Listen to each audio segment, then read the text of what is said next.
friends, family, classmates, and Mr. Hanson. Today, we are talking about the most important person in all of history and in all of the world. That's right, folks. Today, we are talking about the man, the myth, and the legend, Martin Luther. Okay? So, no, we're not talking about Martin Luther King Jr., the guy that was for black rights. We're not talking about him. We're talking about Martin Luther. Martin Luther was born on November 10th, 1483, and he died on February 18th, 1546. So he didn't live that long. He didn't live too short, just right. So we're going to talk about 4 reasons why he is the most important person in all of history. Number 1. So Martin Luther, he was part of the Catholic Church. And he was actually a monk in the Catholic Church. So he was really active in it, and he knew a lot of people that were higher up in status. Even the Pope he knew.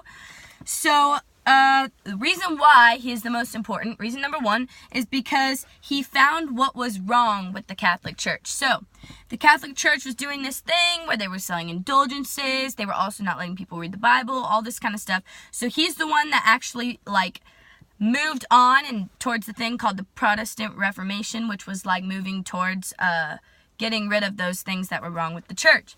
So number 2 is that he wanted to stop the selling of indulgences. So the selling of indulgences was for your sins, you could basically pay for them, which is so weird to think about, but you could pay for your sins. You'd buy this indulgence and it would you would be granted forgiveness kind of a thing, oh, your slate is clean.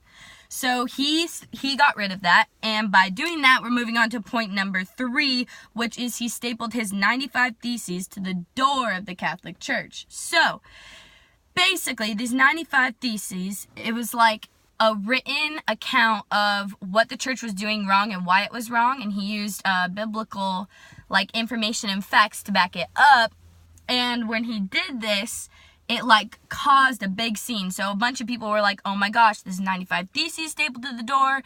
And like I said before, it caused a big scene, but it also encouraged people to stand up for what was right as well. So he started this movement, again mentioned as the Protestant Reformation. And this brings us to our last point, which is he translated the Bible into German. So after he stapled these 95 Theses to the door, the church got furious. They were we can't have this. We can't have people thinking that the church is wrong. We're selling these indulgences. We're getting money from it. We don't want people thinking it's wrong. So basically what he did was he got excommunicated from the church, and he had to leave the church.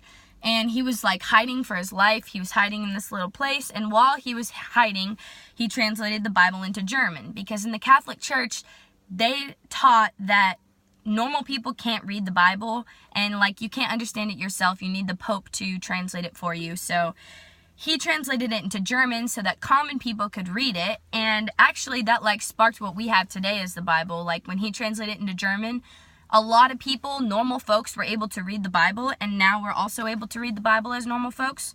So it kind of if it weren't for Martin Luther, we might not be able to read the Bible every day like we do. And so, for all these reasons, Martin Luther is the most important man in all of history. And without him, we might not have Christianity, as he's the one that broke off from the Catholic Church and started Christianity without the selling of indulgences and without all the corrupt morals and all the weird things that they were doing. And he brought us the Bible into a language that we can understand and read. And from German, people were able to translate it into different languages as well. So that is why Martin Luther is the most influential man and the most important man in all of history.